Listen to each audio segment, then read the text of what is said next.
ዛሬ መስከረም 24 2018 ዓመተ ምህረት በጣም ደስ የሚሉ አዳዲስ ዜናዎች አሉን። ደብረ ማርቆስ ከተማ ላይ ድንቅ ኦፕሬሽን ተሰርተዋል። መካነ ሰላም ከተማ ዳግም በፋኖ ቁጥጥር ስር ገብታለች። የሚያስገርመው ዜና ብልጽግና 28 የራሱን ወታደሮች ረሽነዋል። እስከ መጨረሻው ደቂቃ ድረስ ከኛ ከ5 ደቂቃ ሚዲያ ጋር አብራችሁን ቆዩ፣ ታደምጡታላችሁ።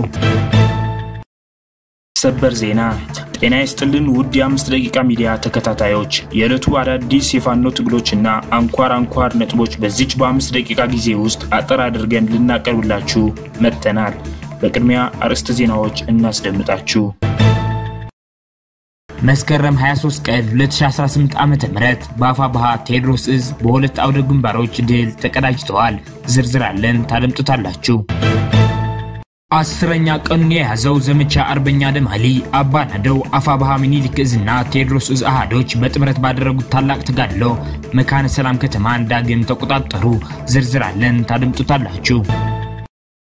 ደብረ ማርቆስ ከተማ ላይ ድንቅ ኦፕሬሽን ተሰርተዋል። ዝርዝር አለን፣ ታደምጡታላችሁ። ሰሞኑን ወልዲያን ጨምሮ በሰሜን ወሎ ዞን በተደረገው ውጊያ ለደረሰው ሽንፈትና ኪሳራ ተጠያቂ ናቸው የተባሉ 28 የሰሜን ምስራቅ ዕዝ ከፍተኛና መካከለኛ እንዲሁም የበታች ወታደራዊ አመራሮች ተረሸኑ። ዝርዝር አለን፣ ታደምጡታላችሁ።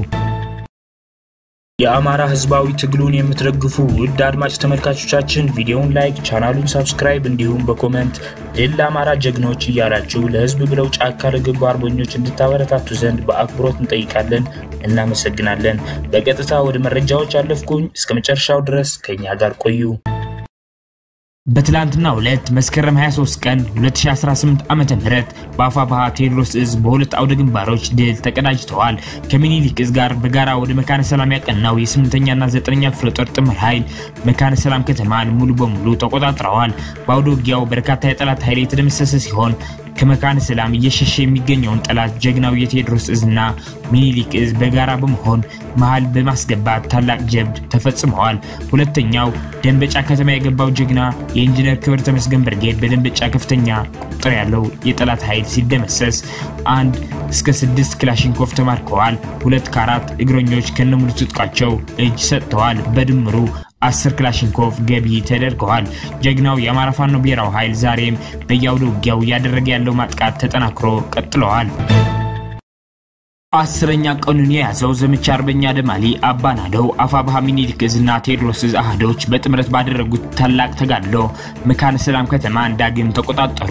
ሚኒሊክ ዕዝ ንጉስ ሚካኤል ኮር ኢንጂነር ደሳለኝ ክፍለ ጦር እና መብረቅ ክፍለ ጦር እንዲሁም ቴዎድሮስ ዕዝ 8ኛና 9ኛ ክፍለ ጦር በጥምረት ያደረጉት ባለው ብርቱ ትንቅንቅና ተጋድሎ መካነ ሰላም ከተማን ዳግም ከፋሽስቱ ብልጽግና ሰራዊት ነፃ በማድረግና በመቆጣጠር ቦረና ወረዳን ሙሉ ለሙሉ ለመቆጣጠር እየገሰገሱ ይገኛሉ። ድንቅ የከተማ ኦፕሬሽን በደብረ ማርቆስ ከተማ ተሰርተዋል።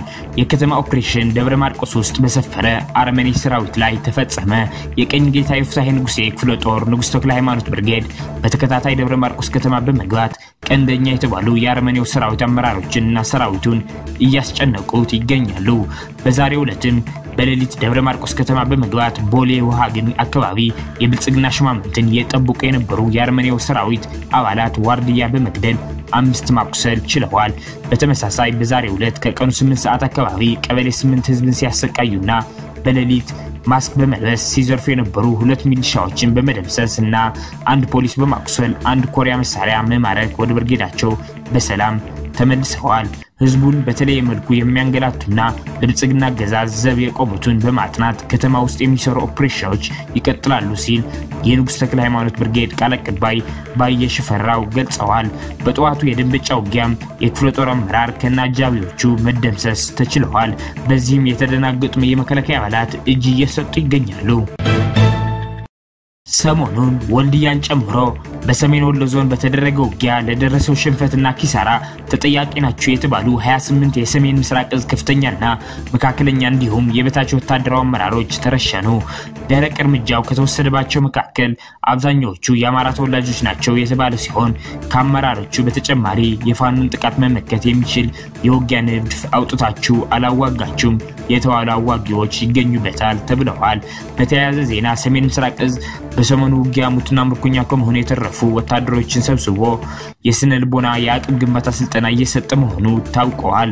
ስልጠናው እየተሰጠ የሚገኘው በወልዲያ ከተማ ሲሆን ከመከላከያ ተቋም መምሪያ የወጡ የስነ ልቦና አማካሪዎችና ሌሎች ወታደራዊ አመራሮች ናቸው ስልጠናውን እየሰጡ የሚገኙት። ጤና ይስጥልን አርበኛ ባንዲራው ግርማይ እንደምንሰንብታል።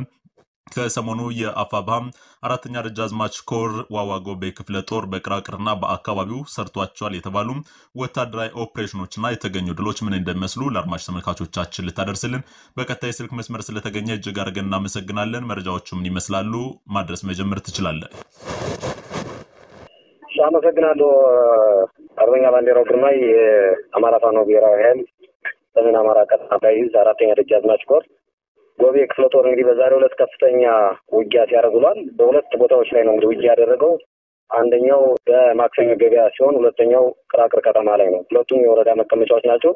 በዚህ ላይ ከጠዋቱ 1 ሰዓት ከ25 ጀምሮ ነው ውጊያ የተደረገው። በዚህ በነበረው ውጊያም በጠላት ላይ ከፍተኛ ኪሳራ እንዲደርስ ተደርጓል። እንግዲህ በዚህ ውጊያ የተሳተፉ ብርጌዶች 4 ብርጌዶች የተሳተፉ ሲሆን አንደኛው ጠራ ብርጌድ፣ ሁለተኛው ዋግሽን ብርጌድ፣ ሶስተኛው ቃቆ አወቀ ብርጌድ ሲሆን አራተኛው ጥቅም 30 ማይካድራ ብርጌድ ተሳትፈዋል። በዚህ በነበረው ውጊያም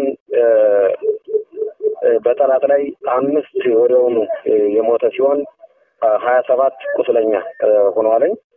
በዋናነት በዚህ ለስልጠና ከሄዱት ፖሊሶች የሶረቃ ንዑስ ወረዳ ዋና አዛዥ የፖሊስ መምሪያ አዛዡ ማራቸው ኢንስፔክተር ማራቸው ተሰውቷል፣ ሞቷል።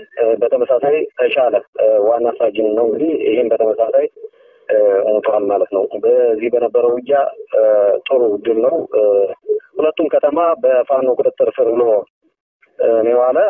አሁን ባለው ሁኔታም በተለይ መከላከያ ከሰቲት ሁመራ አካባቢ ላይ ከሁመራ አካባቢ ወደዛ መጥቷል። ከመከላከያ ጋር እስከ ቅርብ ሰዓት በነበረው መረጃ ውጊያ ሲያደርጉ ነበር ማለት ነው። ይሄ ነው እንግዲህ ዛሬው ዕለት የነበረው ውጊያ። እነዚህ ፖሊሶችና ጸረ ሽምቆች በዚህ አካባቢ በየወረዳው ስልጠና ለመውሰድ ወደዚህ መካከል ነበሩ። ስልጠናው እንዲቋረጥ ተደርጓል። በአጠቃላይ በጠላት ላይ ፋኖ የበላይነቱን ወስዶ ድል ሲቀዳጅ ውሏል። አሁን ባለው ሁኔታ ከተማውን ልቆ ቢወጡም መከላከያ በቦታው ደርሶ በከባድ መሳሪያ ብዙ 23 እየደበደበ አካባቢ ይገኛል። እነሱም ከዛው አካባቢ ሳይርቁ ቦታ ዘግተው ይገኛሉ። ፋኖች የሬጎዲ ጦር በዛሬው ዕለት እየወሰዱ ያለው እርምጃ አሁን ተሳክቶ እንደሚቀጥል ነው። በጠዋቱ ፕሮግራም ካላቀበሉም ለጦሩ ባሳወቀው መሰረት አለመስማቸው አሁንም በዛ አካባቢ ላይ ዳራራቱ እየተባበቀ እንዳለ ነው መረጃ በሌሎች ነው መስክራለሁ። ሰሜን ብርቅዬ ክፍለ ጦር ጠላትን ደመሰሰች። መስከረም 17 የሚከበረውን የመስቀል በዓል እንደማዘናጊያ መልካም አጋጣሚ በመጠቀም የተንቀሳቀሰው የጠላት ሰራዊት 55 ሙት 25 ቁስለኛ ሲሆን 35 የነፍስ ወከፍ የጦር መሳሪያ ምርኮ በማንሳት አኩሪ ተጋድሎ ውጤት አስመዝግበዋል። በሰሜን ጎንደር ዞን ጠለምት ወረዳ በስቂያ በልዩ ስሙ ዋሊ አንገት የተባለ ቦታ በተደረገ ብርቱ ወታደራዊ ፍልሚያ የአርመኒያው አብይ ወራር ሰራዊት በቆፈረው ጉድጓድ ተቀብሮበታል። ድሉን ያስመዘገበው አፋባሃ የራስ አማራው 7ኛ ኮር ሰሜን ብርቅዬ ክፍለ ጦር ነው። ክፍለ ጦሩ በቀጠናው በመንቀሳቀስ ተደጋጋሚ ድል ያስመዘገበም ይገኛል። በተጨማሪ ንጉስ ሚካኤል ኮር ሸዋን ግዛው ክፍለ ጦር 4 ከተሞችን ለመቆጣጠር ባደረጉት ተጋድሎ ሁለቱን በመቆጣጠር ከ70 በላይ ጠላት ሙትና ቁስለኛ በማድረግ ታላቅ ድል ተጎናጸፉ።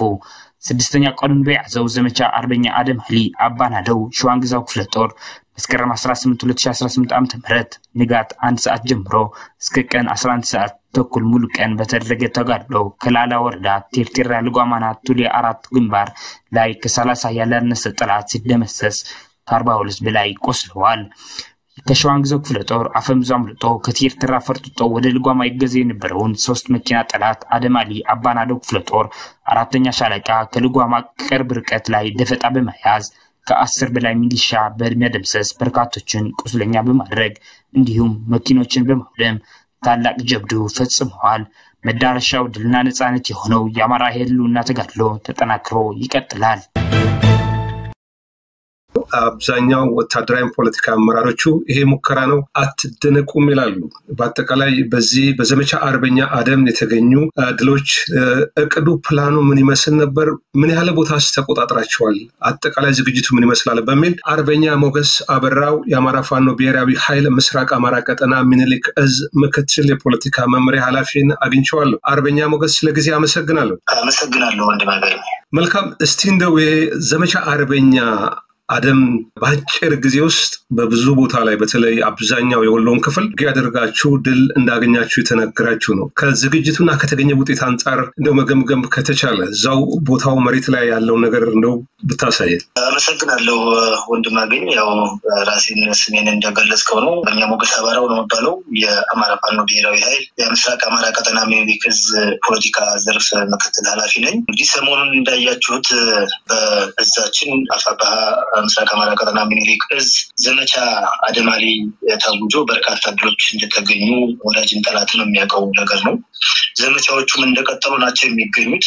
ምናልባት ከሁሉም በፊት ይሄ ዘመቻ የምን ዘመቻ ነው የሚለውን ግልጽ ለማድረግ ያህል እንደው በጥቂቱ ይሄ የዘመቻ አደማሊ ወይም በቅጽል ስሙ አባናደው ዘመቻ አባናደው ብለን ነው የሰየምነው። እንግዲህ ይሄ የዘመቻው ሁኔታ ከፍተኛ ዝግጅት ሲደረግበት ቆይቶ ምናልባትም ወራትን የወሰዱ ዝግጅቶች በተለይ በአዲስ ዓመት አዲስ ምዕራፍ ለመክፈት በተለይ ደግሞ የፋኖን ትግል የፋኖን ውጊያ ከሽምቅና ከደፈጣ በዘለለ የፊት ለፊት ውጊያ ሙከራ ለማድረግ የተደረገ ዘመቻ ነው። ይህም የስትራቴጂክ ድል መክፈቻ ብለን ነው ከመጀመሪያው በአዲሱ ዓመት ወይም 2018 ዓ.ም ስትራቴጂክ ድሎችን እንጎናጸፋለን ብለን አቅደን እየሰራን ነው የምንገኘው እንዳፋባሃ። በዚህ ውስጥ የዚህ የስትራቴጂክ ድል መክፈቻ ዘመቻ ነው የተደረገው ማለት ነው። ሌላው ነገር እንግዲህ የዚህ የዘመቻ አደማሊ በተለይ የሚኒሊክ እዝ 5 ግዙፍ ክፍለ ጦሮች አሉት። አንደኛው የምስራቅ አማራ ኮሮች አሉት ማለት ነው። 5 ኮሮች አሉት።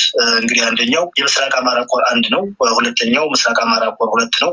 ሶስተኛው ግዙፉ ላስታ ሳመነው ኮር ነው። አራተኛው የልጅ ኢያሱ ኮር ነው። አድማጭ ተመልካቾቻችን ለሰዓቱ የነበሩን የ5 ደቂቃ ዜናዎች እነዚህን ይመስላሉ። በቀጣይ የምንሰራቸው ዜናዎች እንዲደርሷችሁ ቻናሉን ሰብስክራይብ በማድረግ እንዲሁም የደወል ምልክቱን በማብራት ቤተሰብ እንዲሆኑ እንጠይቃለን። እናመሰግናለን።